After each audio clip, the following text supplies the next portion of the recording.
Dear doctors and viewers, good evening. We welcome you to the webinar of SARS-CoV-2, COVID-19 and cardiovascular disease, organized by Sri Lanka College of Cardiology in collaboration with Cipla Pharma. I would like to introduce our moderator for today's webinar, Dr. Stanley Amarasekara, consultant cardiologist and cardiac interventionalist attached to National Hospital of Sri Lanka, Colombo. He is the president of Sri Lanka College of Cardiology, serving government sector for last 36 years and 20 years as a consultant.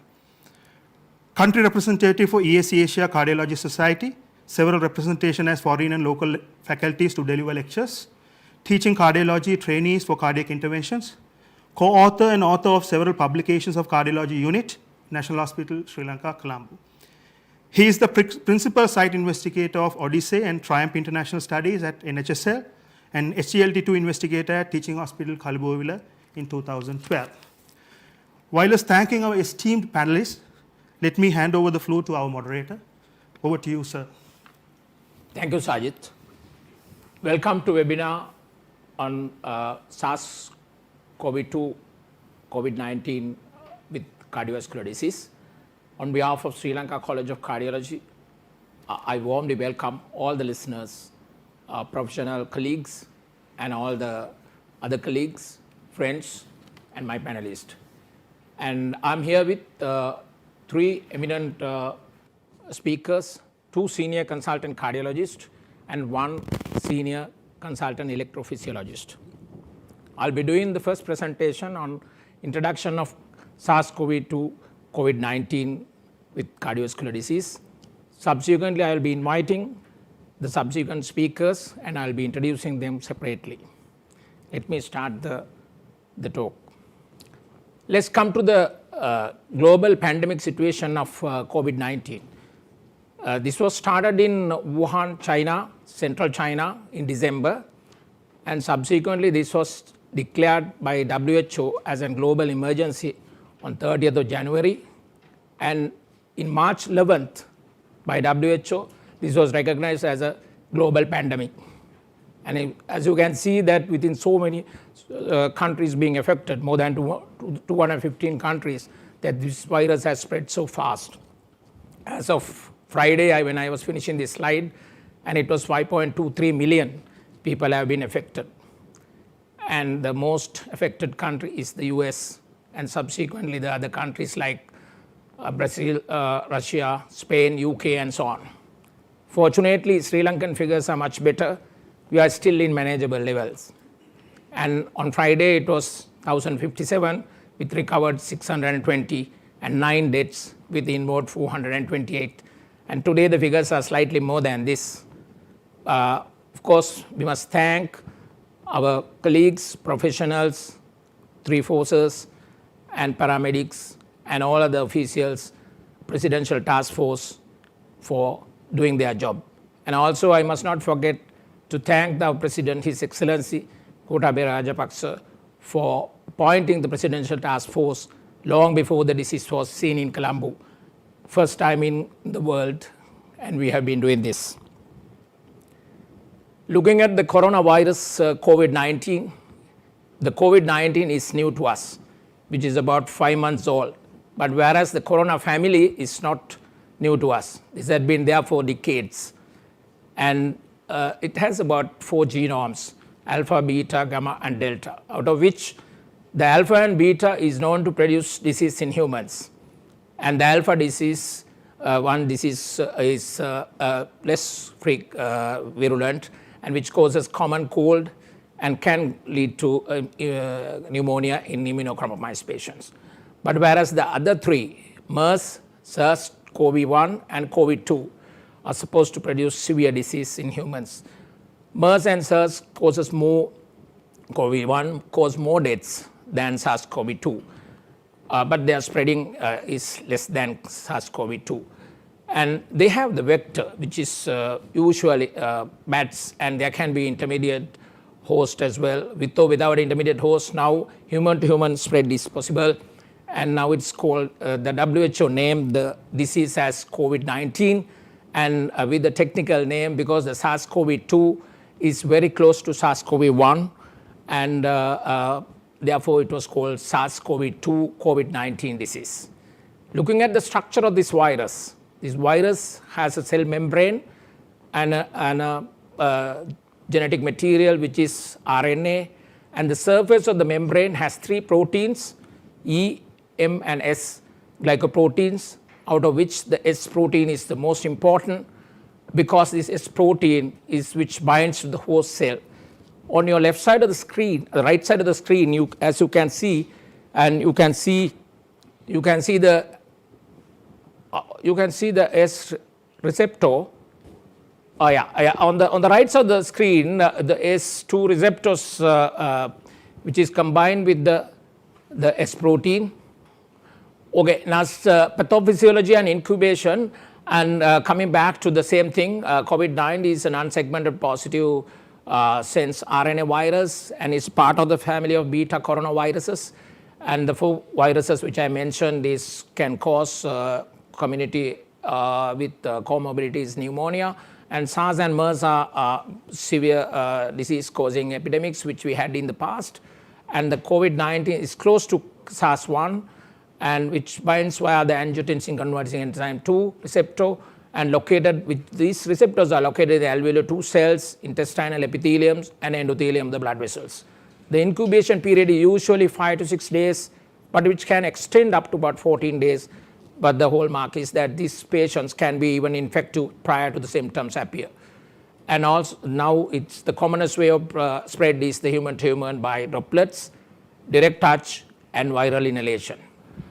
Okay, let's look at the replication of this virus. As the virus reaches the host cell and through the receptors of the S2, it goes into the cell as an endocytosis, and after that the viral genome gets replication, and then with the Golgi apparatus and the endoplasmic reticulum with the surface glycoproteins production, and it goes out as exostosis with a new virus and invades the second host cell.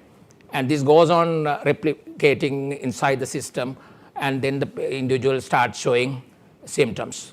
The commonest symptoms are the fever, cough, shortness of breath, anosmia or loss of taste, nausea and vomiting, diarrhea, abdominal pain, headache, runny nose and fatigue. Okay, let's come to the organs involvement. As you can see on the right side of the screen, and the disease can be due to several mechanisms, and one is the plaque rupture due to the virus invading, and then can cause myocardial infarctions, and my colleague will describe in the next presentation about this. And the heart muscle can directly get involved and invaded, and that can produce myocarditis and fulminant myocarditis when the disease is severe. And then the macrophages can get infected, and the cytokines can be released and go into cytokine storm, and which can produce multi-organ failure. At the same time, there will be an abnormality of the coagulopathy coagulation system, and you get the large vessel thrombosis with coagulopathy. Patients can present with strokes and evidence of thrombosis with pulmonary embolism and so on. Okay, the cardiovascular system primarily affected with SARS-CoV-2 binding with S receptors to host cells and can produce either type 1 and type 2 myocardial infarction. My colleague will explain it further at the ACS explanation. Cardiac injury secondary to hypoxia also can be due to secondary to lung disease and the lung involvement, and the pre-existing cardiac disease can predispose to cardiac injury. Cytokine storm also with dysregulation of the immune system and RAS system, releasing the interleukins mainly 6 and 17. Case fatality. If you look at the case fatality, you can see that as the age advances, you can see there will be more deaths, and as the age goes over 80, and you see about 14 to 16% of deaths in Wuhan. This is a study on Wuhan, and as the age comes down, the case fatality comes down. The average death is about 2.3, but in Sri Lanka, average death rate has gone below 1. And the cardiovascular disease is a risk factor, which is associated with 10 to 12% of the deaths, and hypertension about 8, diabetes 6, and then recently published NIH data on UK have added the obesity, chronic kidney disease, liver disease, and cancer patients, malignancy patients are having a higher risk. Okay, let's come to the population distribution of the COVID-19 pyramid. In a country, you can see the base of the pyramid is the people who are unaffected, and the next layer is the people who are asymptomatic, and then the next layer is the asymptomatic tested people are positive, but they don't have any symptoms, they are positive. The next base is the milder disease.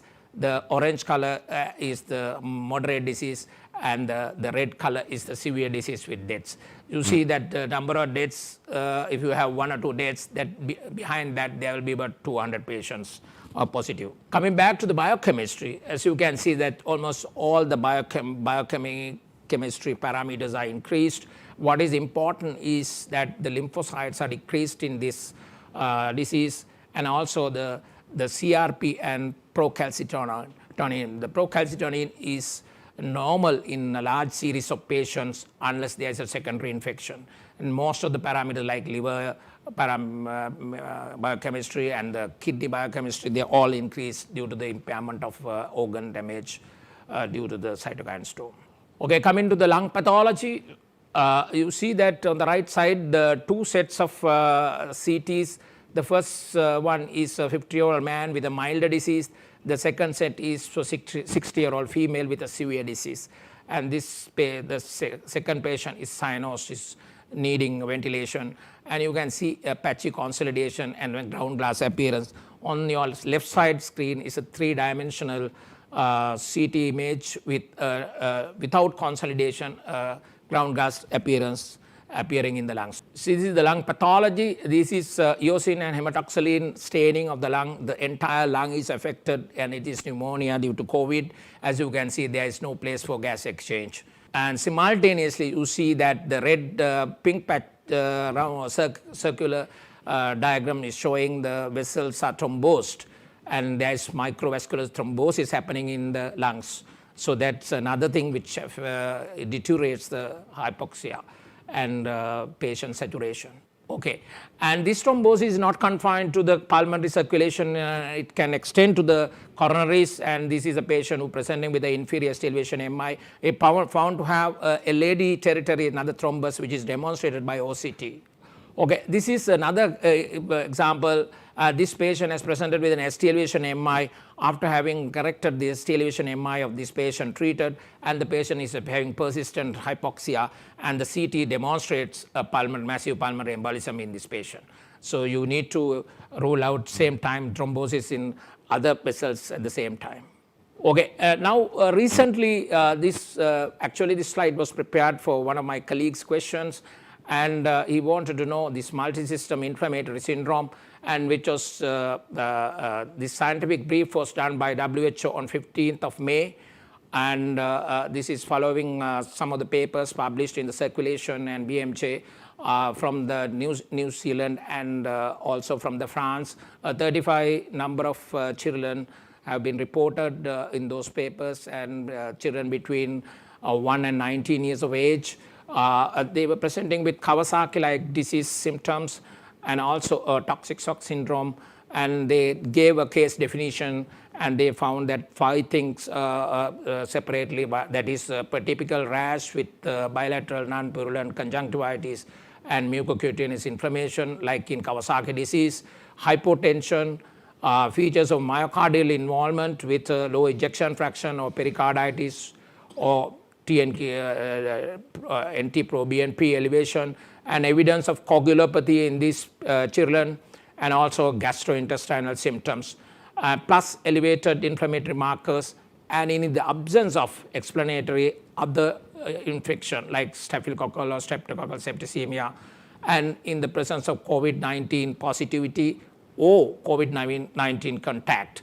So this is the definition of multisystem involvement in these children, and in this paper says that these children are very well responded to immunoglobulins and steroids. None of them died, but their ejection fraction was 30, and 1/3 of these patients, but the balance had about less than 50% of the ejection fraction, which all improved remarkably with immunoglobulins. And these children had these signs, the tongue of magenta-like tongue, with peeling of lips, and edematous face, erythematous hands, skin rashes, and cyanosis in the fingers. Coming back to the troponin rise, these are actually markers. Troponin is going up in patients who are non-surviving, and particularly it's a bad marker. At the same time, the D-dimers is also a bad marker.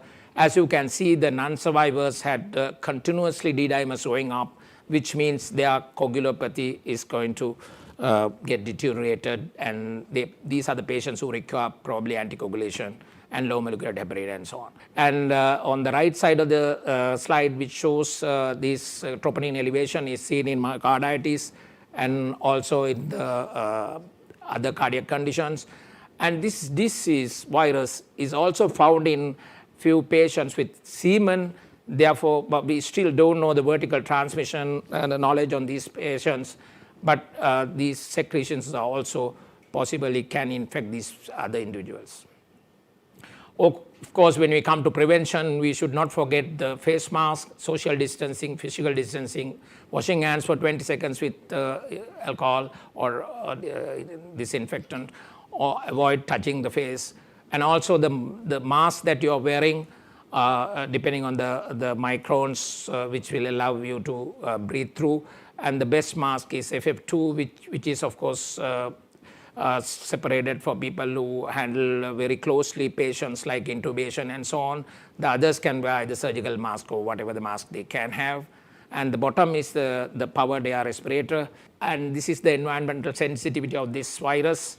The virus can survive on a copper plate about 4 hours, in a cardboard for about 8 hours, and about stainless steel is about 24 hours, and a plastic about 48 hours. This has been demonstrated on a study by putting 1 ml of cultured media on these surfaces, and they have demonstrated this slide. And therefore, one has to know that the duration of survival and touching is going to be avoided. Thank you very much. Now, it's my great pleasure and honor to invite our panelist. And I'll be inviting now Dr. Wajira Senaratne to deliver his speech on acute coronary syndromes in COVID-19 affected patients. And he will be speaking on ST elevation, non-ST elevation, and unstable angina. He was a former president of Sri Lanka College of Cardiology or Sri Lanka Heart Association. And he had been working with me. He's a good friend of mine and a senior colleague, and he is pioneering in interventions. He has pioneered so many first case scenarios in the cardiology unit at National Hospital Colombo. He had published many papers, and he has published research work, and also he's presently working in the private sector in the leading hospitals of Colombo, Asiri, and Navalok, and so on. It's my honor and a pride to invite Wajira Senaratne. Wajira, it's over to you. Thank you very much, Stanley. Good evening. My task is to actually, the patient with COVID-19, they have a predisposition to affect coronary disease patient. Actually, that is the highest incidence reported in all these cases. The patient with established cardiac disease patient have high risk of getting COVID and having more complications. As Stanley said, actually, when you get COVID, actually most of the patients are asymptomatic. Approximately about 80% of patients are either asymptomatic or mild symptomatic. That means they may have something like viral infection, like sore throat, little bit of cough, but it settles on its own. But the 20% of patients actually enter the severe cases. They will get hypoxia, they get high respiratory rate, and gradually they may progress to ARDS, that is severe condition, ARDS, thrombotic conditions, and finally end up with ventilation. And out of them, about 50% patients may die in spite of all the medications available at the moment. And this is the way I think it enters the cells through SCG receptors, and it could enter the myocardial myocytes, and then intestinal cells and the pneumocytes. and therefore it proliferates gradually and affects heart, lungs and the intestines. And this elaborates the actually cascade of events take place after invasion by COVID-19. It could affect cardiac myocyte, then thereby it might cause myocarditis, and also it could proliferate in the endothelium and cause endothelial dysfunction, and again that might predispose to thrombosis. And also it proliferate macrophages ending up with the cytokine storm, where it is produces so many products like interleukin 6, 7 and so on, and cause myocardial disturb plaque ruptures and ending up with myocardial infarction. So this is a very, very serious situation. But you must remember, this is not happening in all of the patients exposed. And this slide actually, as a result of this pathophysiological status, you may end up with ST elevation, myocardial infarction, heart failure and arrhythmia. Arrhythmia, of course, my colleagues going to discuss about it. If you look at this slide, you can see very clearly the patients who are affected, like cardiac injury, has a very low survival rate. That indicates that it is one of the major criteria of giving prognosis. If you have myocardial damage, the prognosis is going to be bad. And you can see from this slide, the patients who develop ARDS and cardiac injury have very significantly higher incidence of mortality, including the aged. I think most of you are aware that people above 70 years are the people who are about 80% of the deaths are people above 80 years. And the young people, say 18 to 30 age group, the death rate is about 0.2, that means very low, unless they have some underlying cardiac or some other problems. Now look at these slides. Now this shows very clearly, if you develop abnormal ECGs, or that could be ST elevation, ST depression, T inversion, widening of QRS complex, or widening of prolonged QT syndromes, and all whatever happens is abnormalities predisposed to high incidence of mortality. So therefore, it is very important that you do regular ECGs day by day, which is easily available test that might give you a prognostic features.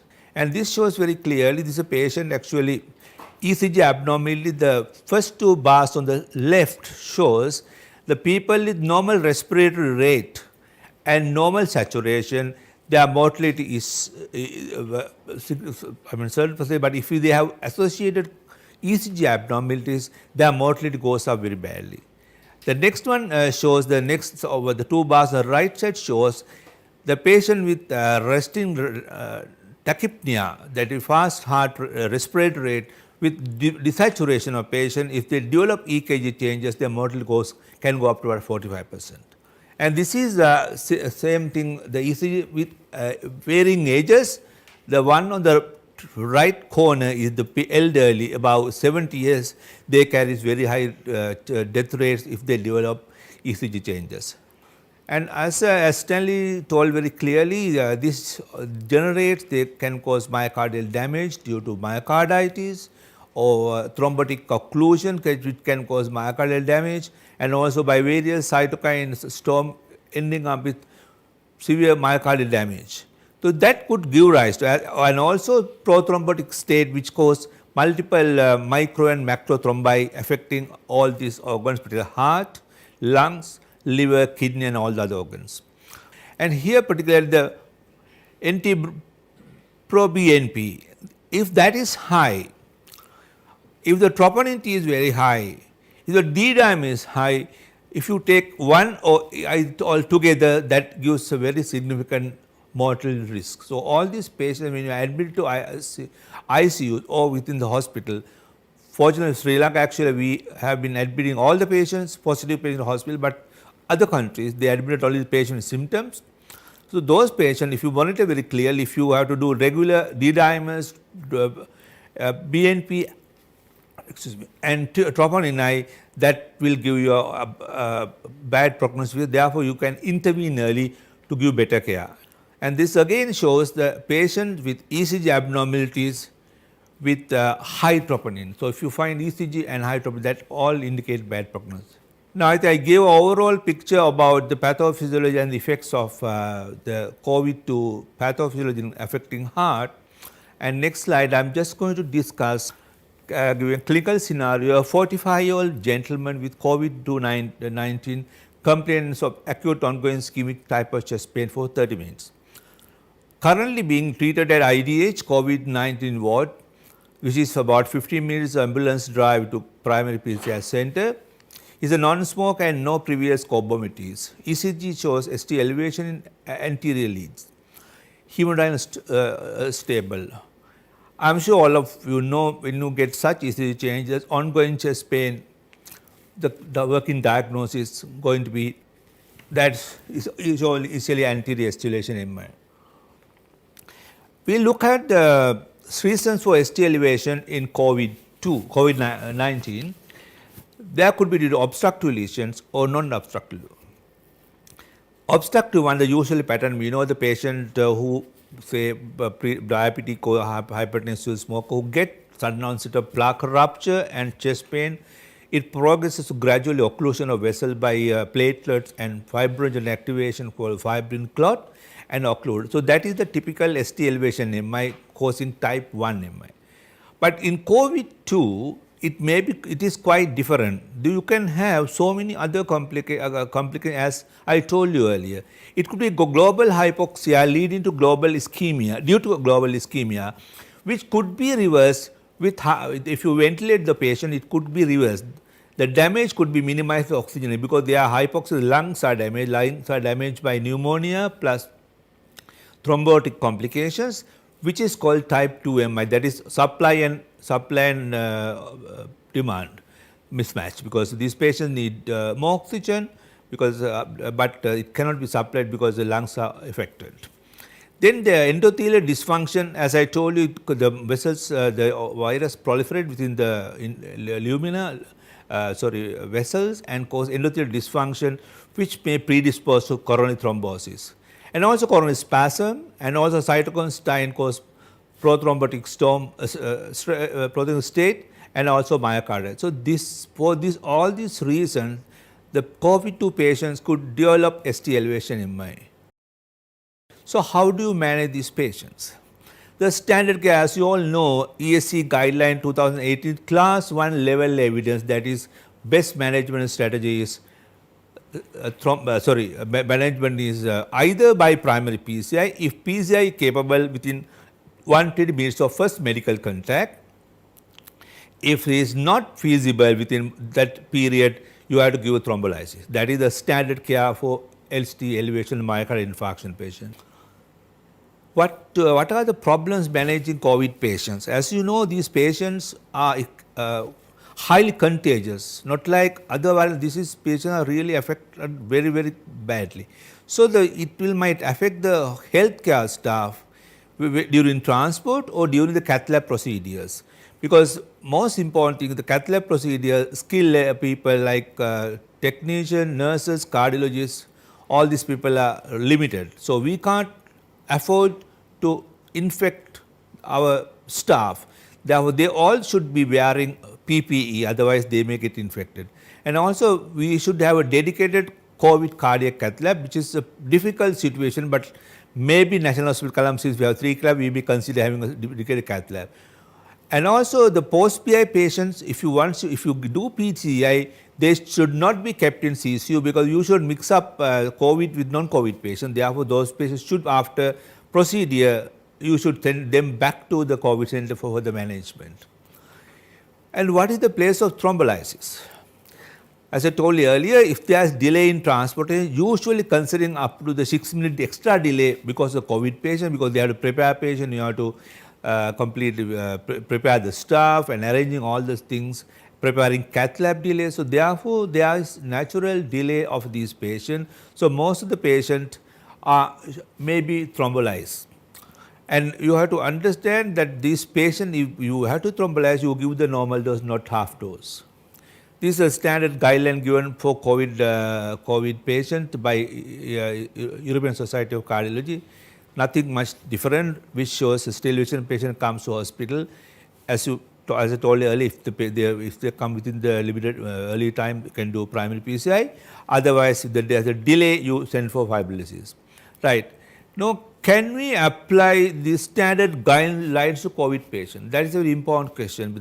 I told you the COVID patients are different kettle of fish. They are pathophysiology completely different. They can get STLV due to so many reasons like myocarditis, thrombosis, and cytokine storm and all that.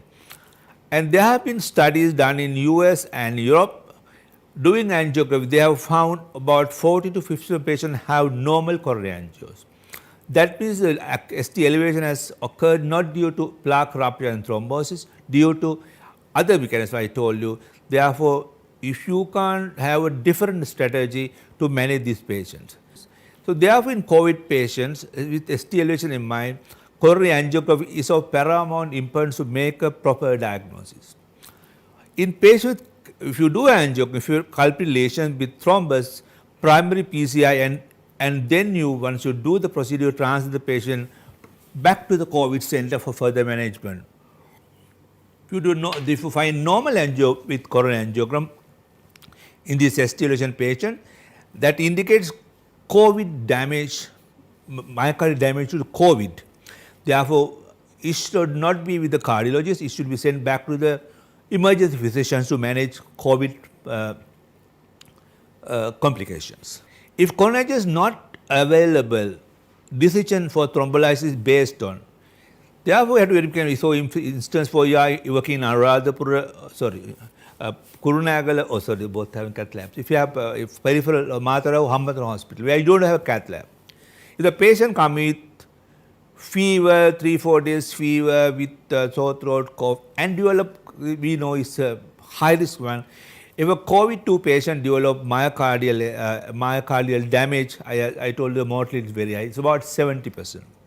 But if a young person who has gone back to work, gone to work previous day and come back suddenly with ongoing chest pain, with no fever, no other symptoms, then very likely it is a acute ST elevation myocardial infarction. You have no time to send them to cath center, therefore you should give thrombolysis. So clinical symptomatology is very important. You take a proper history, proper analysis, and then those patients you can give thrombolysis. And also ECG changes and elevation of biomarkers, troponin I, and also echocardiography may be helpful because it might give wall motion abnormalities. But patient with COVID-2, usually it may be global hypokinesia. When you have global hypokinesia ST elevation, I mean, you know that is not an LAD occlusion. It may be affected by various other issues. As more than half of the patients has no obstructive blockage, administering fibrilizers not only helpful, but could even be harmful. So, they have a very careful, if you could thrombolyze, you have to assess the patient, make sure that it is not a patient with COVID-2 complications, and then if you sure that patient has no COVID, then you can give thrombolysis. So, that I think I try to cover the ST elevation myocardial infarction. Next is I'm going to case 2, 55-year-old lady from a quarantine center presents with on and off ischemic type of chest pain for 6 hours. She gives history of diabetes for 5 years. It revealed deep inversions and ST segment depressions in anterolateral leads, high sensitivity troponin positive. ECG echo shows there is anterolateral hypokinesia at EF around 50%. Patient is generally stable, COVID-R positive. So, these are different patients. This is a patient with no ST elevation, but positive troponin and borderline. So, what is the diagnosis? Of course, I think everybody has done some medicine knows this is called non-ST elevation myocardial infarction. We look at the reasons for troponin positive chest pain in COVID-19. As I told you earlier, it could be due to myocardial damage due to ischemia, type 1 MI or type 2 MI. I told type 1 MI the plaque rupture thrombosis, type 2 MI is a supply of mismatch, the supply of oxygen because hypoxia patient not enough oxygen coming to the patient and demand is more, they are paying tachycardia, so they may have MI, so relative ischemia. So this type 1 or type 2 MI or myocardial injury caused by thromboembolism as a result of prothrombotic state. Is non-ischemic myocardial damage due to myocarditis, as I said, myocarditis due to affected myocytes, And also we have to remember there's a thing called Takotsubo, the stress cardiomyopathy. The certain patient with troponin, it's a very stressful situation. They are scared they might develop Takotsubo cardiomyopathy. That is diagnosed, said the criteria, I'll let you know later. The pulmonary embolism is secondary to venous thromboembolism. That is also quite common as Stanley described. There could be patients who die of severe pulmonary embolism, which also produces elevation of troponin I. And also cardiac arrhythmia related, Dunvila will explain on that. So this is a general guideline. A patient comes with non-estivation MI. There are several categories, but we will look at very high risk patient. The patient already having ongoing chest pain, dynamic ECG changes, heart failure, hypertension. All these patients we have to take to the cath lab, irrespective of the patient with COVID-2 or not, because other patients' mortality is very high. So that patient should directly go to cath lab or transfer to a center where cath lab facility to do angiogram and correct the lesion. The patient with ongoing chest pain but borderline ECG changes, those are high risk patients. But those patients we have time for about 24 hours, do COVID-2. If the COVID-2 positive, then we have to do patient in the COVID cath lab, or maybe patient settle with medical management like subcutaneous low-molecular heparin, aspirin and clopidogrel. You can manage them medically. So we will try to manage them as possible by medical means, because taking to cath lab is a huge problem in the current days because of the lack of availability of cath labs. And as I showed, I'm going to show it again, because if you have high troponin high pro BNP and D dimer, these all show elevation of biomarkers due to severe myocardial damage. So that indicates severe damage causes myocardial depression and cause LVF. What is the place of anticoagulation in patients with COVID-19? Severe COVID-19 is a prothrombotic state causing significant damage to heart, lungs, kidneys and liver due to multiple thromboembolism.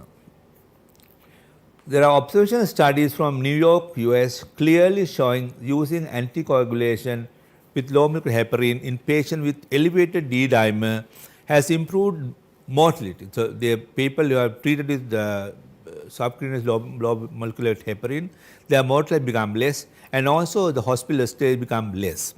So there is some evidence for us to continue low molecular heparin subcutaneous in the ICUs, particularly with the patient on ventilators. There you give the standard dose 1 unit per kilogram body weight twice a day. The survivors, this is a situation where you get a lot of deaths when you get to the ventilation and myocarditis and severe ARDS. But patients survive. The prothrombotic state may continue up to 2 weeks. Therefore, it is advisable to continue anticoagulation therapy with vitamin K antagonists like warfarin or NOACs, of course, which is very expensive too in our scenario. I think I just try to basically cover the stillation MI and non-stillation MI in the COVID-2 era. So when we see ACS in COVID positive patients, they are more complex than dealing with non-COVID patients. Use your clinical judgment, as one size approach may not work for this patient. Thank you. Thank you, Dr. Vajrasenaratne. And we will move into the next topic. Next topic is the jargon of pharmacology in cardiovascular disease with COVID-19 patients. And this will be discussed and presented by Dr. Santharaj. And he is one of my senior colleagues. It's my great pleasure and privilege to introduce him. Dr. W. Santharaj, MD, FACC, FCCP, FRCP, Edinburgh, consultant cardiologist, Durdens Hospital Private Limited and Navalok Hospitals, Colombo, he is presently attached to. He was the past senior cardiologist at Institute of Cardiology, National Hospital, Sri Lanka, and the past president of Sri Lanka Heart Association, and past vice president of Asia Pacific Society of Cardiology, past president of Asia Pacific Heart Network, past secretary general of SARC Cardiac Society, past board member of World Heart Federation, past chairman of Board of Study of Cardiology, PGIM, University of Colombo. He has published more than 40 research papers and review articles in national and international peer-reviewed journals, principal investigator Odyssey Outcome and TRAMP clinical trials in National Hospital, Colombo. It's my great pleasure to invite now Dr. W.S. Santharaj for his presentation. Dr. Santharaj, this is over to you. Thank you, Stanley, for that introduction. My task is to review the medication. As you all know, there is no cure, for, medical cure for the COVID virus. But what my task is to discuss certain medication used commonly, like ACE inhibitors and ARB blockers, how it affects the patients with COVID. And also I will discuss about common drugs used in the clinical practice, like dual antiplatelet agents, antiplatelet agents, and anticoagulants. But how do you manage these patients if they get COVID infection?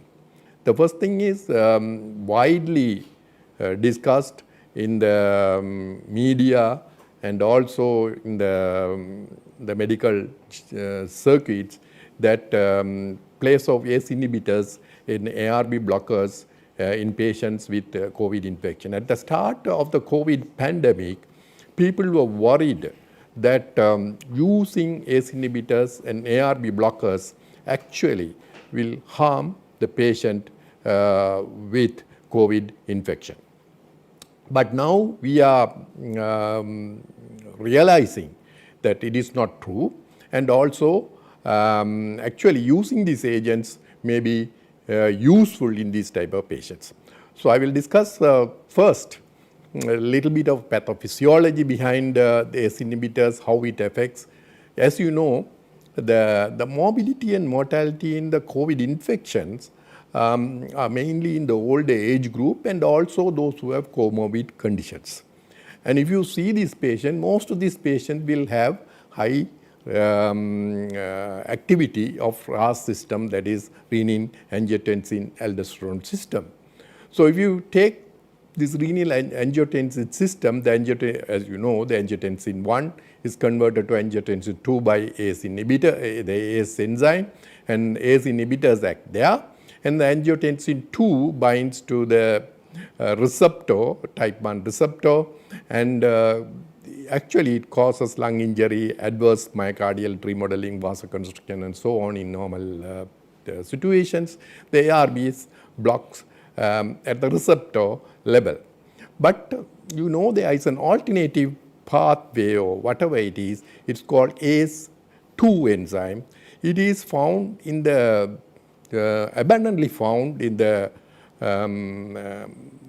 pneumocytes or the lung tissue, heart, kidney, and other places. And this ACE2 receptor, also the enzyme, is found in the tissue as well as the circulation. So you can measure them in the circulation as well. The ACE2, the interesting thing about the COVID infection is the COVID virus uses this ACE2 enzyme found in the lung tissue to enter the tissue. Once it's entered the tissue through the ACE2 enzyme, what happens is actually downgrade the ACE2 system. The normal function of the ACE2 system is it metabolizes the angiotensin 2, which actually causes all these vasoconstriction, remodeling, and butterfly. So if once it gets downgraded, the angiotensin 2 action is actually increased. So that is one of the reasons that in patients with COVID, the acute lung injury, adverse myocardial condition, vasoconstriction, and thrombus formation is more. That is one of the explanations. We don't know, these are the explanations were given.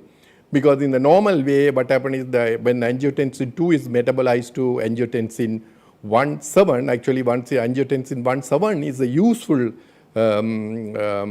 metabolite that actually causes vasodilatation and its help in the epithelial growth also. So in this situation, so once it's explained, you can see that using ACE inhibitors actually can help in this patient. We actually don't know, but there are several trials already have been started on ACE inhibitors and ARB blockers, whether these actually starting these patients on ACE inhibitors and ARB blockers will help to reduce the lung injury and the myocardial and the kidney problems. So saying that, so if the patient is already on ACE inhibitors and ARB blockers, what are we going to do? I think the current recommendation is very clear, that is, you should not stop these agents in these patients unless it's clinically indicated, like patients who have cardiovascular collapse, those who have acute severe kidney injury, and that type of a patient, I think even in normal circumstances, we'll stop the ACE inhibitors. In that type of patient, you have to stop the ACE inhibitor. But in all of the patients, the mildly infected patients and mildly symptomatic patients, you have to continue the ACE inhibitor and ARB blockers. That is the recommendation. And there are several studies going on, actually whether infusing the ACE enzyme, will it help in reducing the complications on the COVID. There is one study. There is another study going on whether starting on small doses of ARB blockers like losartan or ACE inhibitor, even in patients there is no indication to give these agents, to give it for COVID patients, will it help in the myocardial, this tissue damage, that we have to wait for these trials to complete. Then I will go through the other common medications we use in cardiovascular practice. What's the place for the antiplatelet agents in the situation? Antiplatelet agents commonly used one, the aspirin, and also the P2Y12 inhibitors like clopidogrel, ticagrelor, and prasugrel. Now, if the patient is already on these agents, what are you going to do if a patient comes with COVID infection? Now, if patients with COVID infection has certain problems. There is lung damage, lung thrombosis, and also they can have pulmonary hemorrhage. So you have to be careful in managing this patient with antiplatelets, whether we are going to give the advantage of preventing thrombosis or the adverse effect like hemorrhagic, lung hemorrhage, which can be increased by these antiplatelet agents. So if you get a patient with PTCA who have undergone PTCA within less than 3 months, I think it's better to, I think the recommendation is to continue dual antiplatelet agents in these patients if the PTCA is less than 3 months. If it is more than 3 months, the recommendation is to stop one of the antiplatelet agent, and the recommendation is to stop the aspirin. That is because the P2Y12 inhibitors, actually the underlying COVID pathophysiology is where the platelets combine with the leukocytes and cause a complex, and which is the one causes the thrombosis and cytokine storm and that type of problems. The P2Y12 inhibitors actually has a the benefit in this because it prevents the platelet leukocyte combination and release of the tissue factors. So in that reason, they recommend that you continue the P2Y12 inhibitors like clopidogrel, ticagrelor, or prasugrel, and stop the aspirin. Out of these 3 agents, the clopidogrel, ticagrelor, and the prasugrel, what is the best? The best they recommend is the ticagrelor, because ticagrelor actually can prevent when the platelet and leukocyte the complex, which produces the cytokine storm, it can actually prevent that anti-inflammatory action. So that's only the ticagrelor has been demonstrated to have that anti-inflammatory action. So the recommendation is, if the patient is on ticagrelor, it's good to go ahead with the ticagrelor. So if it is PTCA less than 3 months, you continue dual template agents. If it is more than 3 months, stop the aspirin, and preferably you continue with the ticagrelor. If it is not available, you can continue with the clopidogrel. And what about the patients to start on an antiplatelet agent? It is for COVID. There is no recommendations to start on just antiplatelet agent in the COVID patients just to prevent thrombosis at the moment. And what about the anticoagulants? Anticoagulants, if there are large number of patients on anticoagulants for like atrial fibrillation, those who have valve replacements, and those who have phospholipid syndrome. In these type of patients, what are you going to do if they come with COVID? The recommendation is the patient is stable, there is no bleeding syndrome, to continue the anticoagulation as in other normal circumstances. And what about starting anticoagulation in patients with COVID? Now, the COVID, as you know, it is known to cause thrombosis like DVT, deep vein thrombosis, and also pulmonary embolism.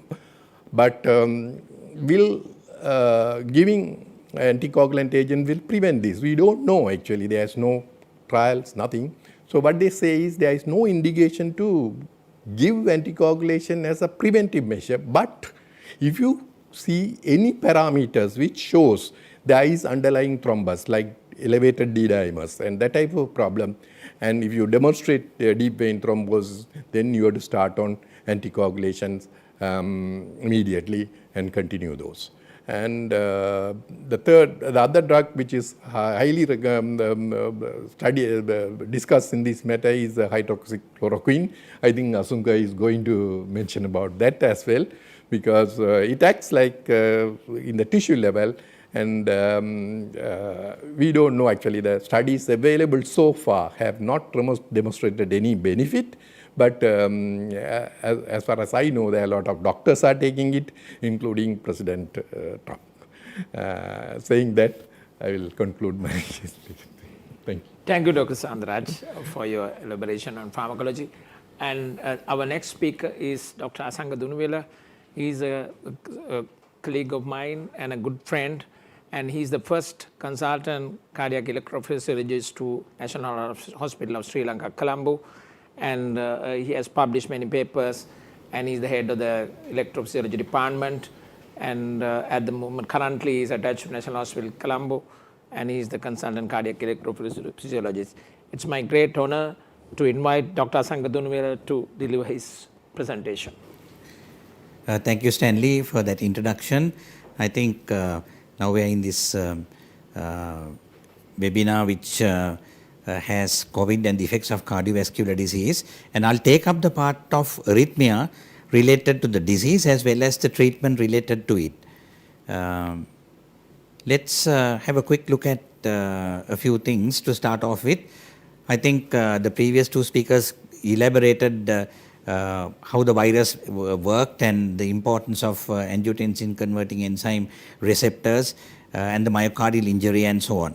So those are the prime effects of the virus itself. And so as a result of the inhibition or the occupancy of this particular receptor, cardiac effects including arrhythmias can happen. Arrhythmic effects of COVID-19 itself, in one study it showed that there is a 17% increase of arrhythmias in hospitalized COVID patients. But when it moves to the ICU patients who are kind of severely sick, the incidence of arrhythmias is about 50% or so. And the studies show that the self-injection of experimental COVID-19 medications with a QT prolonging action is the main source of arrhythmias rather than the disease itself. The role of QT prolongation and how arrhythmias happen is demonstrated in this slide.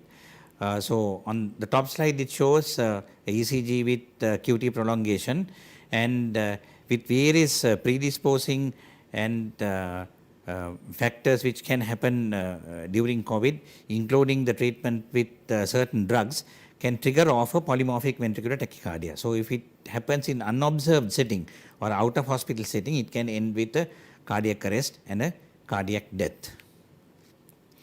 Several drugs proposed for COVID-19 is based on experimental data. There's a huge interest in chloroquine and more so on hydroxychloroquine with regard to this, because it's been widely used from the start of the pandemic itself.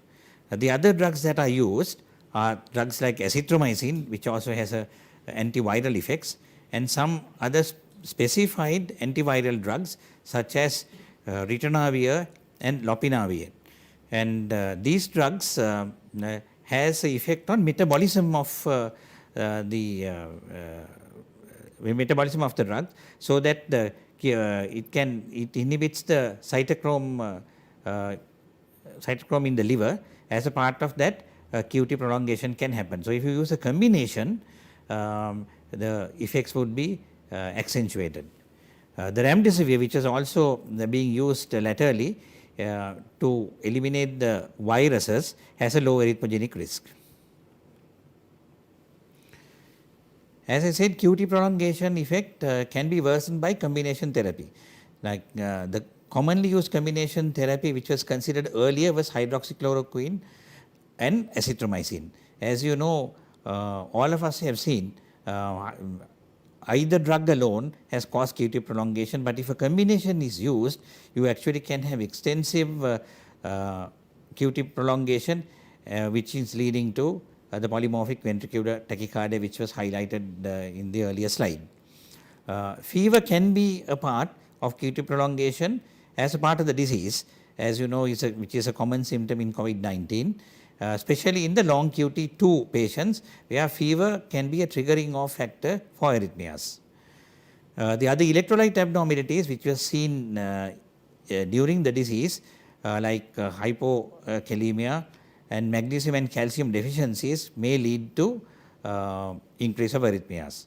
And also, as a part of shock, QT prolongation can get worsened. Another area that we would look into is Brugada syndrome. As you know, Brugada syndrome is very common in Southeast Asia and Asia, and all the minor forms we see very regularly. Fever is a very well known trigger off for the sodium channel dysfunction, which is the cause of Brugada syndrome, which triggers off arrhythmias as a result. The risk is highest in the younger patients and more elderly patients. So they categorize the highest risk as the patients who are younger than the age of 26 years and patients who are more than 70 years, in which group virus also is causing extensive damage. And one of the major presentations of COVID is high fever, as you know, which can make induce arrhythmias in Brugada syndrome. In current COVID-19 guidelines, I think most of our patients, symptomatic patients, were commenced on monotherapy, and that monotherapy was mostly hydroxychloroquine.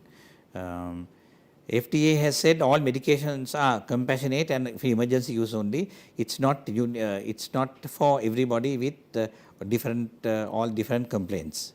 Some countries have tried. India and France have combined hydroxychloroquine and azithromycin combination under hospital setting. And if we are really thinking of a combination, I would suggest that patient really should be hospitalized. And in any case, baseline QT prolongation analysis is going to be important if you are thinking of starting hydroxychloroquine. And here I have shown various types of ECG and how to measure the QT interval. You basically apply the Bassett formula, taking into account the beginning of the Q wave and the slant, the major slope which touches the isoelectric line. So there are 3 different ECGs which shows this. This flow chart indicates how we should be careful if you start on hydroxychloroquine, and if the patient is to have known long QT or acquired long QT, you have to be more careful. We are looking at ECG with a QTC of 500 milliseconds or so. which is the highest group. When it goes beyond 500 milliseconds, it has the highest arrhythmic risk otherwise as well. And so in this group, if you want to start hydroxychloroquine, you have to be extremely careful. You have to keep a close eye on the patient, and once after the first dose, ECG is done after about 4 hours to determine whether there is QT prolongation which extends or ventricular ectopics. So if that happens, then I think either you stop the medication, or if you consider it is important, it should be done under monitoring. If the baseline ECG does not show a QT of more than 500, meaning then of course you can start hydroxychloroquine under observation, and you only need to do ECG after 1 day. Once the first ECG is done, you determine how often the next ECG should be carried out. They recommended 4 days, but I think we can afford to do a daily ECG. In particular situations, you should be referring to the cardiology or EP for further opinion. We generally don't recommend a combination like azithromycin and hydroxychloroquine. In Brugada patients, the general management applies. You settle down the fever by using paracetamol, and that itself would diminish the risk of arrhythmias. And the highest risk is the patients who have had who are having sodium channel disease due to a genetic problem, namely SCN5 gene. If you have that, the high risk of arrhythmia is higher. As I mentioned earlier, the younger patients and the more elderly patients had the highest risk, and with the ECG showing type 1 Brugada pattern, meaning the Cove type ECG which happens spontaneously. If the fever reaches high level, and if you cannot bring it down with paracetamol, then of course patients have to be intensively observed, because there is a good chance that patients might develop arrhythmia somewhere along the line. Clinical work, different aspect of this. Clinical work during COVID-19, as you know, transmissibility of COVID-19 is very high. If you take the world over statistics, about more than 1,000 healthcare workers have died trying to treat the COVID patients because of the close proximity and the viral load. So we would consider healthcare workers as a prime resource, and this needs to be used strategically. All electrophysiological procedures like ablations in stable patients and primary prevention ICD implants and the loop recorder implants can be postponed, and only the urgent cases needs to be done with regular wearing of PPEs by the staff, and the staff also, the attending staff should be reduced to 1/3 or half to minimize the staff from infection. In clinic management and so on, person-to-person contact is not necessary. You can make a judgment based on patient's previous medication, and the remote monitoring when the devices are there. Now we used mobile technology during this pandemic so much, so that the patients give us the information and send the ECGs to us to make a diagnosis and further management over a smartphone. Also. To delay the regular follow-ups. The people who come for regular follow-ups, if you think you must intervene and find out, then you can do the regular programming. The recommendation is that if you interrogate a pacemaker or ICD, after each patient, you clean the hardware with alcohol-related wipes. So in balance, when it comes to management of arrhythmias regarding in the background of COVID-19, this is the summary which one can highlight.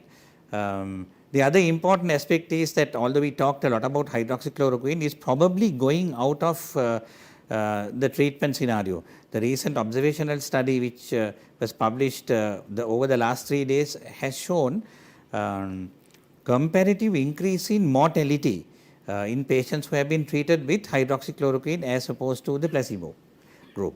So I think we should consider this strongly, and maybe now we have come to a stage whether actually the treatment with, we have to make a strong selection whether patients actually need treatment with hydroxychloroquine or not.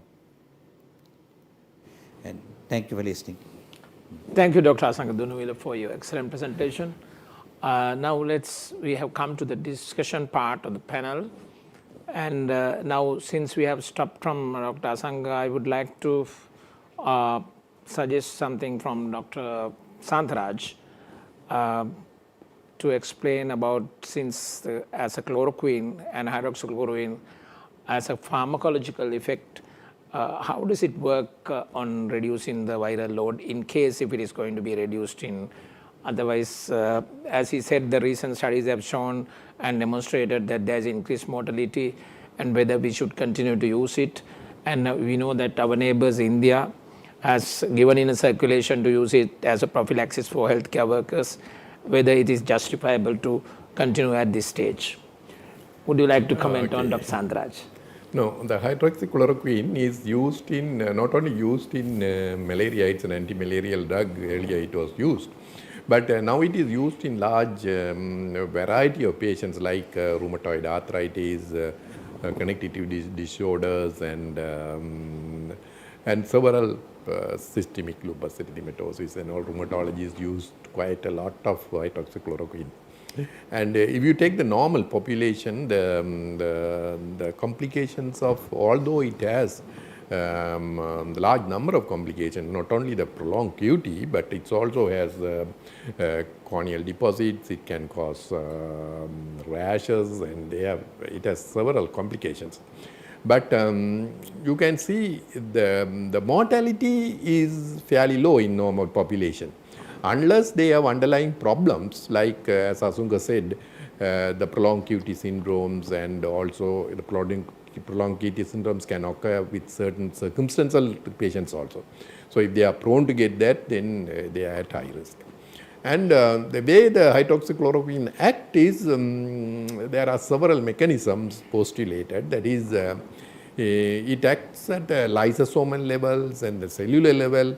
It increases the pH in the cells, and it also reduces the viral replications, and it has been used in other viral diseases also in the past.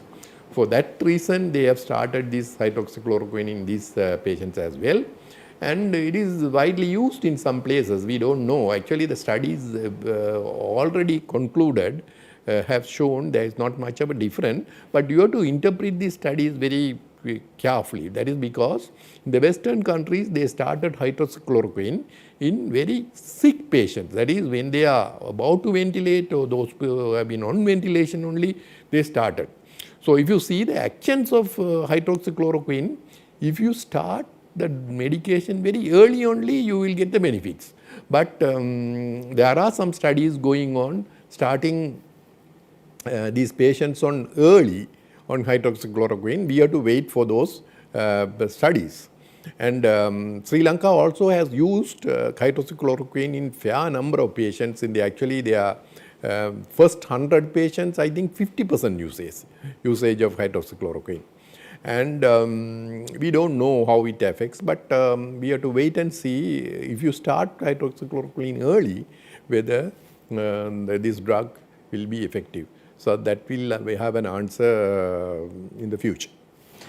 Thank you, Dr. Santharaj. Now, actually, this virus is pH-dependent replication-causing virus, and it has around 5 to 8.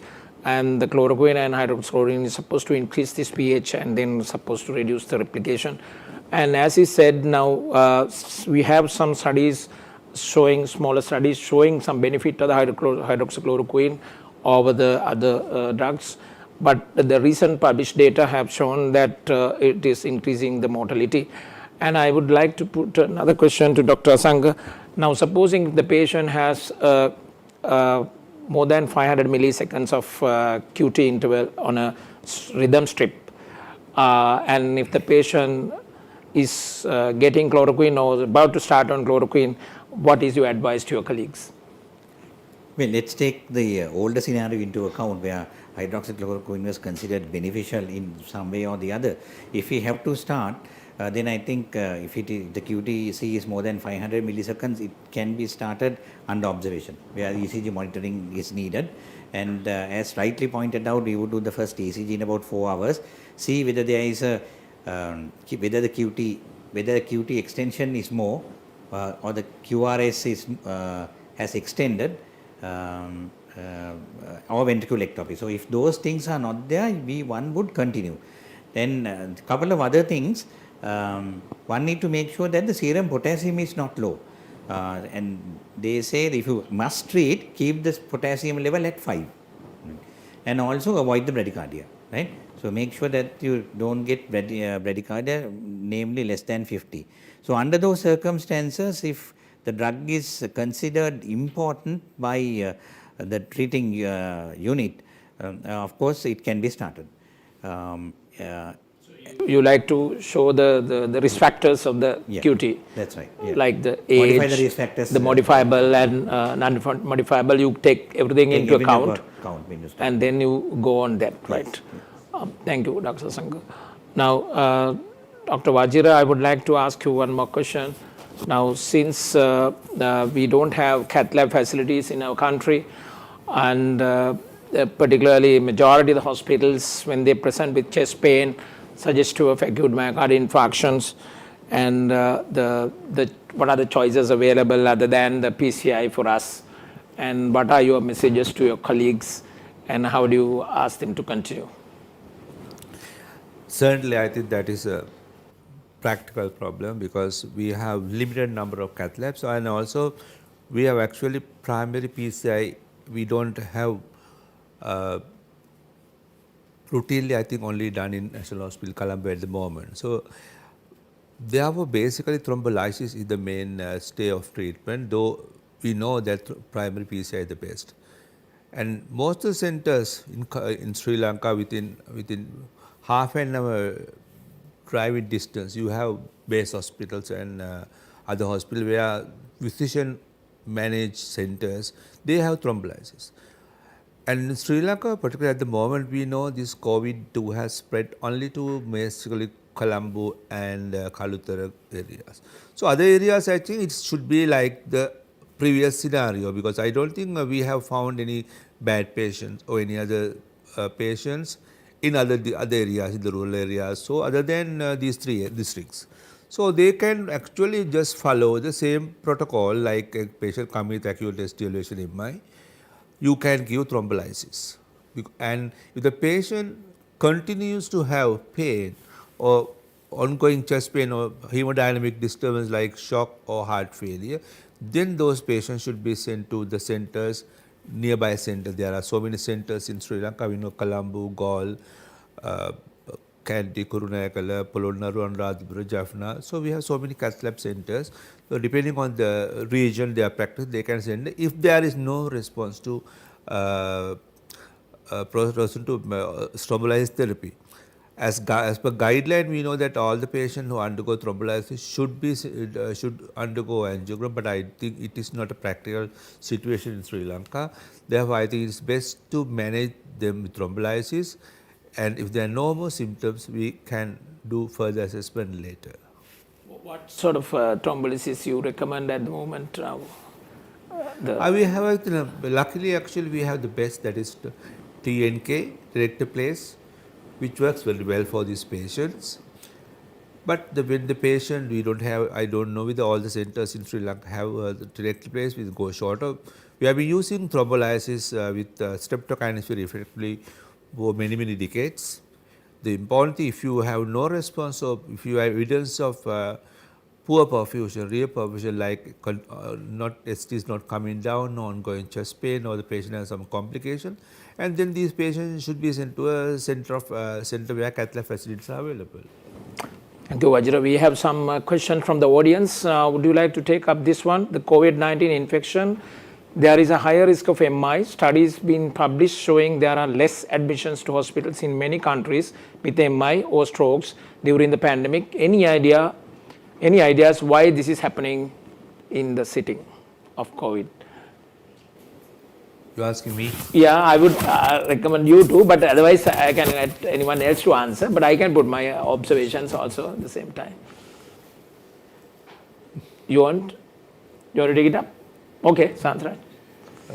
There are several explanations, but we also have noticed that in Sri Lanka, because in Sri Lanka also the incidence of acute MIs are very less. Actually, it is in the general hospital as well as the this thing. There are two reasons. It's global. Actually, it's not only Sri Lanka. It's a global observation is the incidence of acute MI during COVID pandemic is gone down. They say in some places it's about 40%. Only 40% is dropped. So 60% reduction. So why is it?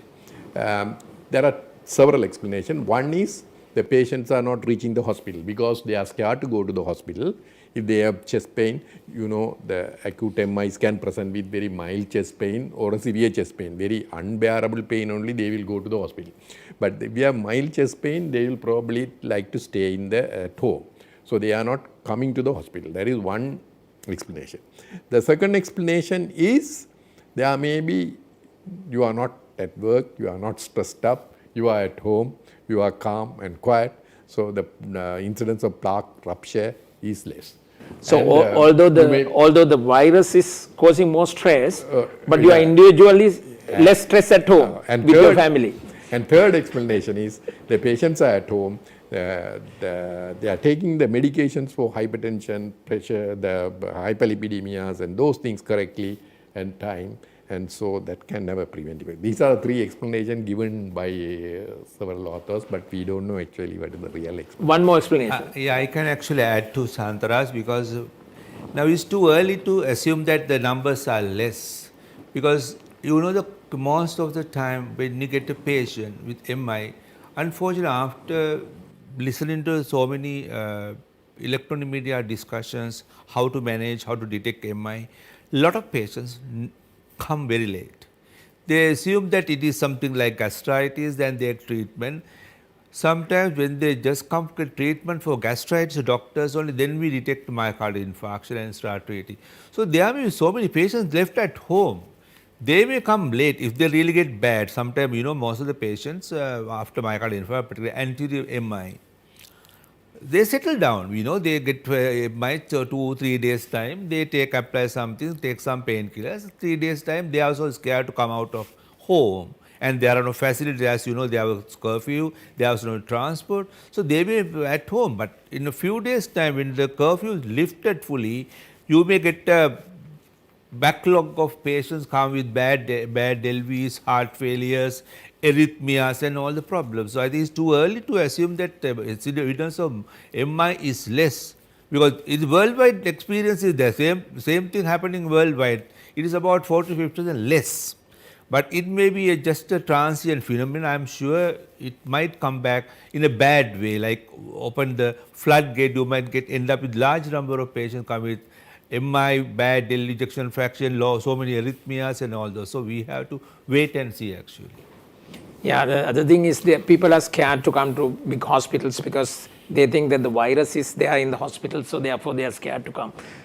Another one that possibly is the less smoking at home when they are with their families. And also, as he said, the stress is less, although the virus stress is outside. There is another audience question.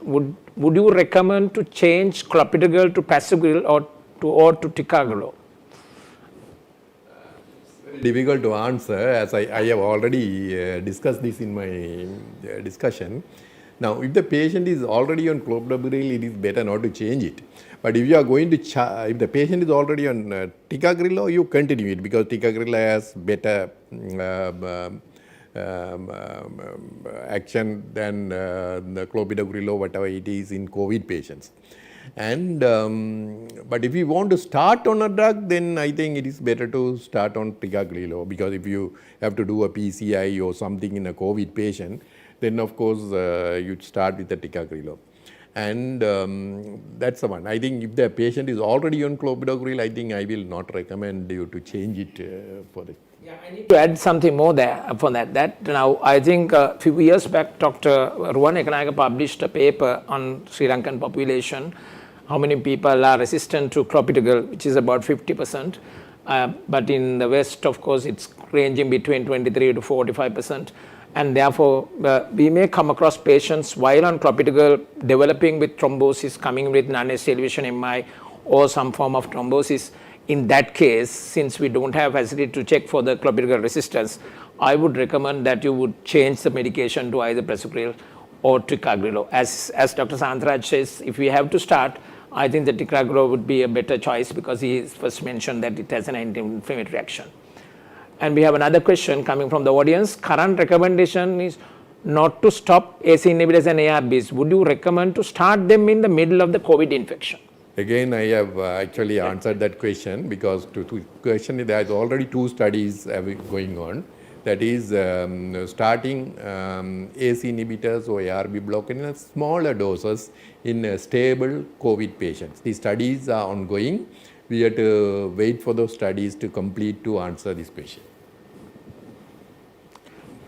Don't you think that the ACE inhibitors and ARBs for hypertension is useful during the COVID? No, that of course you have to continue. You should not stop those. No. I mean to a hypertension patient presenting with. If you first diagnose, Yeah. If there is no contraindication, of course. You Yeah, definitely. I think we should give them a benefit of the doubt until something is. But of course, we have enough and more drugs to use for hypertension rather than still there's a question mark. Because our XPR, we are still very in a very early stage. Our experience very little of maximum. No, but we have got some observational studies to show that no worsening so far. No, I'm talking about the patient already on, but to start first time. Yeah, but patient has LV dysfunction. What happened? No, I mean, I'm talking about a patient with COVID. Okay. COVID, Having to start as a new, I don't, that No, is a no. very wise decision because we don't know how it's going to work. Of course, patient at home, any other person, non-COVID patient, you can't do anything. I'm talking about the patient who was suffering from COVID. We do start as new may not be a very wise idea. So Yeah. you have no evidence actually. No. That's okay. I mean, what I say is apart from the COVID, somebody presented with hypertension and LV dysfunction and other indications for ACE inhibitors, of course, should be given a benefit of the doubt. Non-COVID patients, Yes. yes, obviously all the guidelines are applicable, but I'm talking about COVID patients, may have to be a little careful. Can you explain the Kawasaki-like syndrome? Is there a cardiac involvement as in the Kawasaki disease? Yes, definitely. In the Kawasaki disease, you get the coronary aneurysms and producing with coronary thrombosis, they can have myocarditis-like picture. And this is what has been described in the multi-system inflammatory system. There's a combination of toxic shock syndrome and a Kawasaki-like syndrome appearing in these children, and they respond to immunoglobulins IV and steroids. Probably this is the immune aspect of the virus. This virus has several phases. First thing is the viremic phase, second is the inflammatory phase, and then you get the immune phase, and generally which comes after about 12 to 14 days.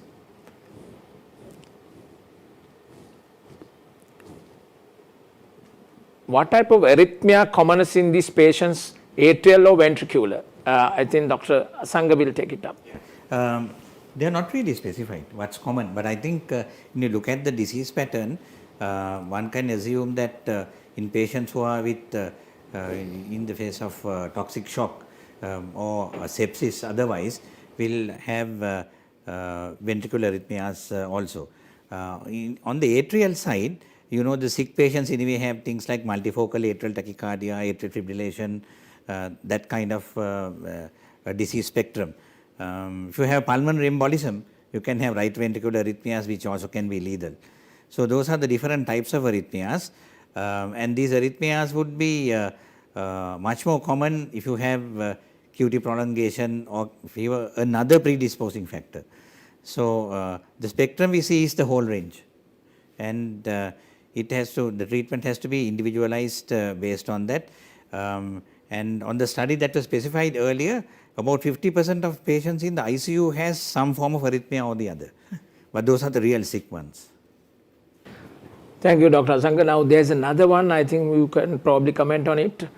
Is it distant telemetry or daily ECG you recommend considering the exposure of the staff? Distant telemetry is okay, as long as you do it at, it's away from the patient, it's away from the observer and the treating physician.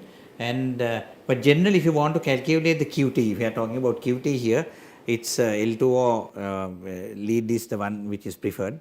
And if you are thinking of fever and Brugada, then of course V1 and V2 needs to be done. So this distant telemetry is quite useful in this setting. Yeah. Dr. Majira, would you like to comment on this PCI setting, how you should have ideally in what sort of cath lab? Is it a dedicated or a common cath lab, or what? How do you get your staff prepared, and would you recommend them to go with the full kit, or just please comment on this? The patients coming from a suspected COVID area or a patient at close associate or diagnosed COVID patient must go to a COVID cath lab. Because we can't afford to expose our health personnel, as I told you earlier. There are very limited number of resources, experts on interventions, limited number. We have to be extremely careful. Any patient coming from COVID hospital or COVID suspected area or clinical suspicion, you should treat as a COVID patient. So therefore, all these people should wear PPE, full PPE. And ideally should be done in a COVID hospital or COVID cath lab. But for instance, if a patient comes to a patient where you have only single cath lab, and where you can have no dedicated cath lab, still you have to consider young patient come with severe chest pain, ongoing chest pain with cardiac shock. You can't let the patient die just because of COVID too. Therefore, I think you have to take the patient to the lab and do it. But of course, I think once you do it, if the patient is positive, you have to make sure that you desanitize the lab before you take any other patient, because the trained staff is very, very limited in Sri Lanka. Thank you, Vajra. I need to add a little bit more, and these cath labs should be dedicated cath labs, and they ideally should have a negative pressure, but presently we have either normal or elevated pressure in the cath labs and central AC connections. And in case of aerosolization, patient vomiting, intubation is required, and the entire hospital can get infected.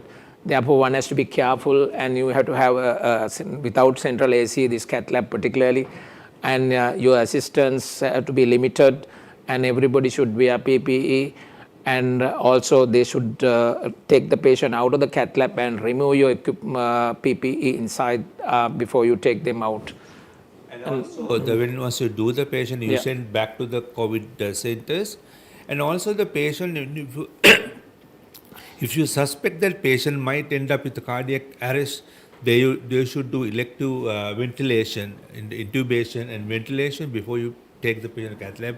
Other patient get arrested in the cath lab, the staff get exposed to the COVID. Of course. So it has to preventive and the patients who require intubation in advance, you must do it and bring the patient into the cath lab. That's exactly. So we have another small question coming up. Is there a place for steroids in a COVID-19 patient with confirmed myocarditis?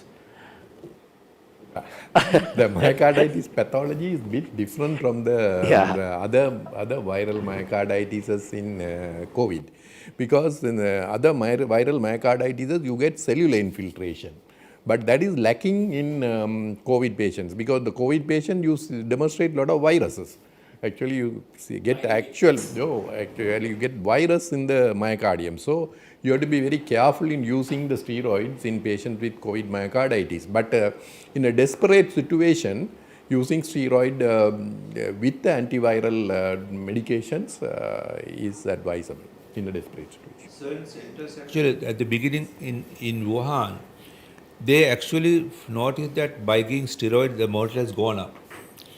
But it is now in Europe and US, actually they still believe if you give steroids and other medicines early, you may be able to prevent the patients going to ventilation. You can probably prevent them going to ventilation. There are certain publications I've already gone through. Therefore, actually, there is no absolute contraindication, and they have not, other than China, other areas, they have not found anything wrong with giving steroid, but they believe it should not be given last stage. It should be given little early. Therefore, you can prevent the patient going to ventilation situation. Yeah, the steroids is a controversial point, and of course, with multi-system inflammatory system with children, of course, the steroids have shown benefit. So, if one can demonstrate that the disease is in the immune phase and viremia is less, of course, particularly when the PCR antigen is negative and the disease is continuing, of course, you can challenge the virus. But there was recently published new data has come up in Italy that in spite of the warning from the WHO to not to do postmortems of these patients, some of the hospitals have performed postmortems and found that these patients have had numerous thrombosis of veins and arteries of these patients who have succumbed after the ventilators. And do you think, Dr. Santaraj, that this, so they have queried, of course, the paper that I read is that in Italy, Society of Thrombosis and Hemostasis have recommended using all COVID patients who are sick anticoagulation and also to discharge them for 14 days or 21 days of anticoagulation. And the other thing that paper describes is in Italy, compared to the Norway of the same conditions with the ICU patients, many patients died in Italy compared to Norway. And to find that they have found in Italy, most of the patients are dying not because of the virus, but because of the multi-resistant bacterial pneumonia coming up in this, along with the thrombosis. And so I think in the different settings that you get different mortalities. So one has to remember that. And Dr. Santaraj, would you agree that continuing or prophylaxis, not prophylaxis, after discharge continuation of anticoagulation for some time? Actually, and actually they have recommended the screening of DVT for these patients. That's the thing. If there is another indication to use anticoagulant, yes, definitely you have to use it, and also you have to identify high risk patients. Now, if a patient say has, as you said, the DVT, yes, even those who have elevated D dimers and also dilated hearts and that type of patient, yes, giving anticoagulants after discharge is also worth it. But I don't think you have to recommend this for all the patients who had COVID to take it. Stanley, but there's a publication, I think, jacked by Welter and Foster. They have done a study, and they have, when there's a desperate situation, patients are dying, and they find that D dimer is going up. That definitely indicates thrombosis. What can you do with thrombosis? That is only you have to give low molecular heparin. Yeah. And I think I showed in my presentation, it has shown less mortality, significantly less mortality. But this is an observational study. This is not hard and fast rule, but there's some evidence it reduces the mortality and also reduces the hospital stay. This is a publication in JAC by Valentine Foster and the team from Mount Sinai Hospital. So we have evidence at the moment, but because if you know that D dimer is going up, what to do? You have to give. I also recommend that we should give. And actually, the international study of thrombosis and hemostasis have recommended. Now, even if the platelet comes down below 50,000, still you can use the low molecular heparin until there's bleeding. Now, they have actually found that by giving low molecular heparin, there was no increase of bleeding. So that shows that it is usable. I mean, you expect that it might start bleeding, but they have not shown increased bleeding. So they strongly recommend, actually, even after going home, they have noticed they have high thrombotic state. That's why they recommend to give either NOAC. Of course, in Sri Lanka, we have to give something like warfarin or like subcutaneous local heparin, at least for 14 days period. I mean, these things might change in the future, but the current evidence, observation studies help using anticoagulant for patients with high D dimers. All right, now I think we have come to the end of the webinar. I must thank all the panelists, Dr. Asanga Dunuvila, Dr. Santaraj, and Dr. Vajira Senaratna, and also the sponsors of this event to make this success, particularly Sajid and his team and his senior colleagues from the CIPLA. I must thank everybody on behalf of Sri Lanka College of Cardiology. And thank you for all my colleagues who have been listening to this and friends. Thank you very much.